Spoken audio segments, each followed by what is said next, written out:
Ada satu pasal di mana bahwa nanti ke depan dana DD itu pemerintah desa diberikan kewenangan pengelolaannya sampai dengan 70%, yang 30% diatur oleh pusat. Ini satu hal yang tentunya positif, jangan dianggap ini sebuah euforia kepala desa mau main seenaknya sendiri, bukan, tetapi ini adalah dalam rangka bagaimana bisa menyerap aspirasi masyarakat untuk kemudian dapat dimasukkan ke dalam rencana kerja pemerintah desa sesuai dengan karakteristik dan juga sesuai dengan kebutuhan di desa masing-masing. Karena antara desa satu dengan desa yang lain kebutuhannya itu berbeda.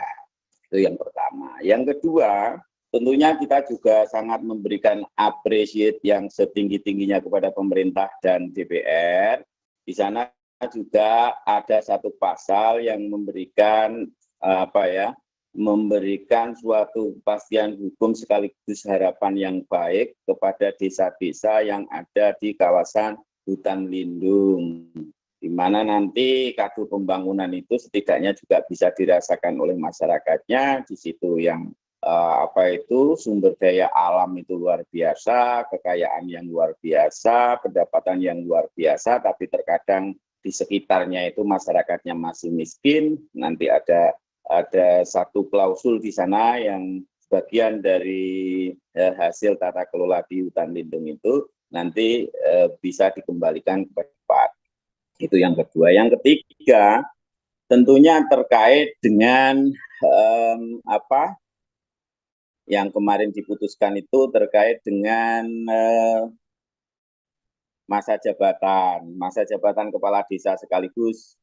Ini juga kami bisa mengklarifikasi kepada seluruh masyarakat desa bahwa selama ini yang didengung-dengungkan oleh media itu kan demo kepala desa perpanjangan masa jabatan kan begitu. Ini perlu kami luruskan.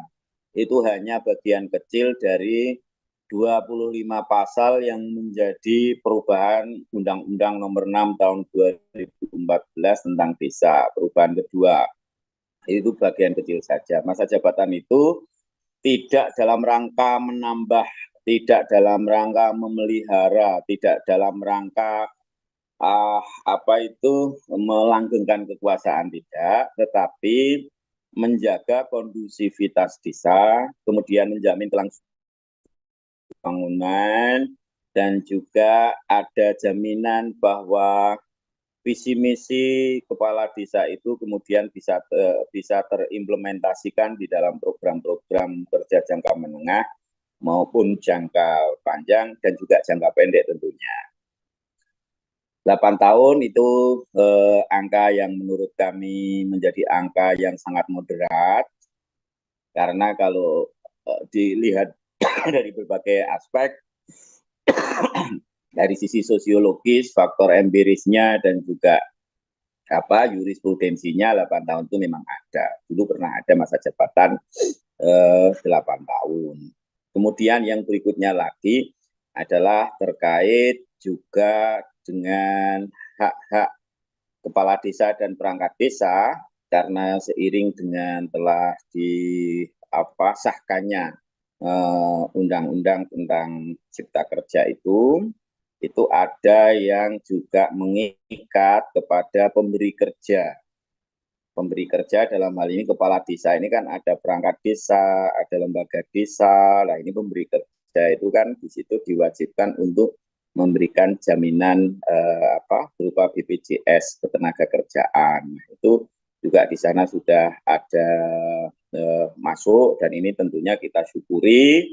Karena risiko pekerjaan itu juga sangat tinggi, kalau jaminan BPJS-nya tidak ada, tentunya menjadi sesuatu yang sangat naif bagi kepala desa, perangkat desa, maupun lembaga desa.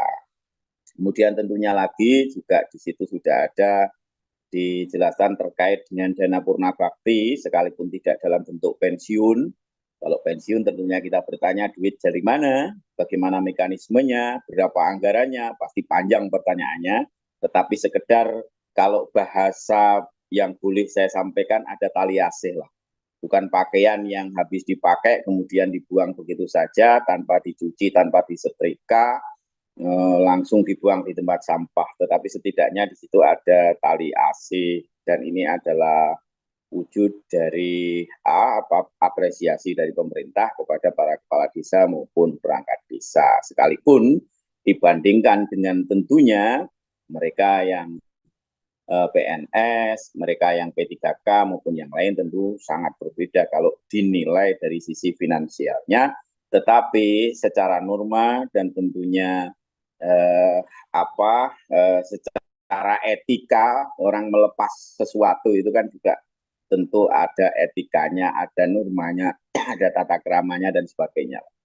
Itu beberapa hal kan yang tidak kami jelaskan secara rinci, tetapi setidaknya menurut kami ini adalah awal era baru bagi pemerintah desa, bagi kepala desa dan perangkat desa untuk lebih bisa mengejawantahkan undang-undang desa ke dalam kebijakan-kebijakan strategis untuk kemajuan desa, kesejahteraan rakyat, serta partisipasi desa itu kepada negara kesatuan Republik Indonesia agar semakin cepat untuk maju dan semakin cepat untuk bisa berlari kencang dalam menggapai impian menuju Indonesia jaya, tentunya menuju Indonesia yang maju, tidak sampai tahun 2045 kita harapkan, tapi jauh sebelum itu tentunya desa ikut bisa berperan untuk memajukan Indonesia menjadi negara yang benar-benar maju.